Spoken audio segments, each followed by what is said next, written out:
Chapter 2. Dual nature of consciousness. A clear concept of the dual nature of man's consciousness must be the basis of all true prayer.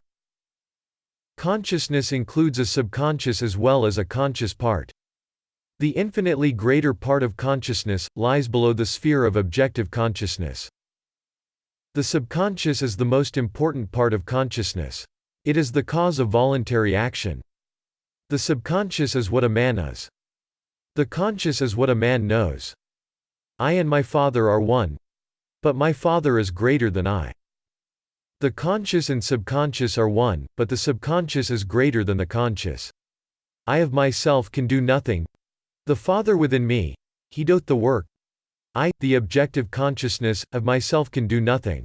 The Father, the subconscious, He doth the work. The subconscious is that, in which everything is known.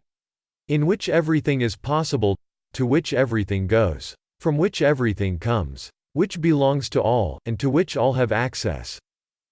What we are conscious of is constructed out of what we are not conscious of. Not only do our subconscious assumptions influence our behavior, but they also fashion the pattern of our objective existence.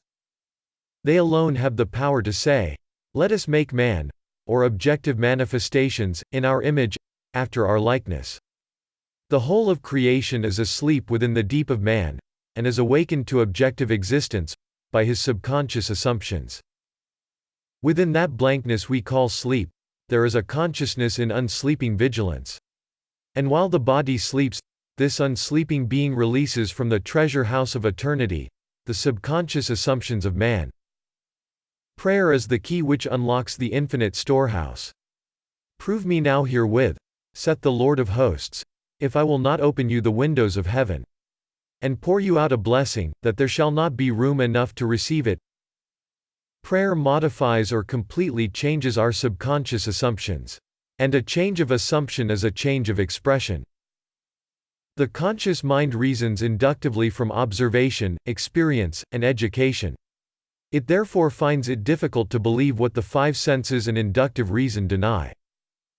The subconscious reasons deductively, and is never concerned with the truth or falsity of the premise, but proceeds on the assumption of the correctness of the premise, and objectifies results which are consistent with the premise. This distinction must be clearly seen by all who would master the art of praying. No true grasp of the science of prayer can be really obtained until the laws governing the dual nature of consciousness are understood, and the importance of the subconscious realized.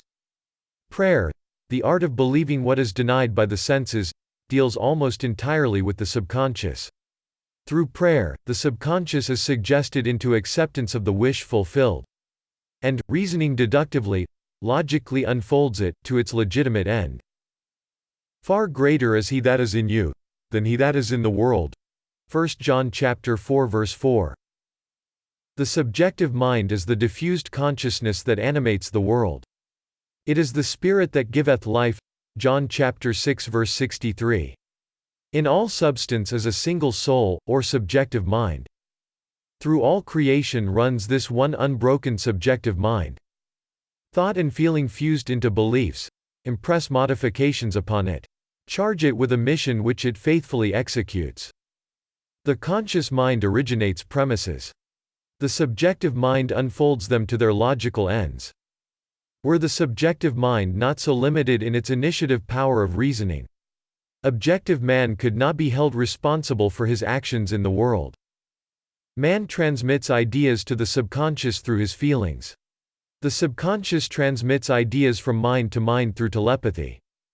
Your unexpressed convictions of others are transmitted to them without their conscious knowledge or consent, and if subconsciously accepted by them, will influence their behavior.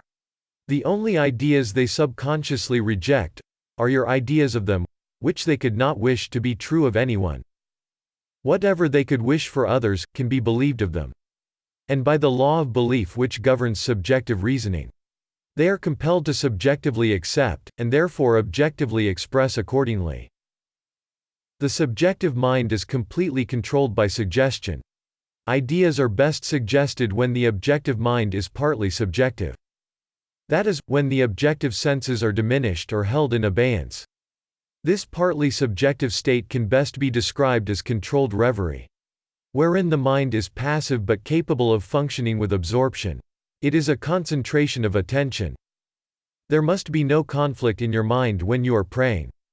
Turn from what is to what ought to be. Assume the mood of fulfilled desire. And by the universal law of reversibility you will realize your desire.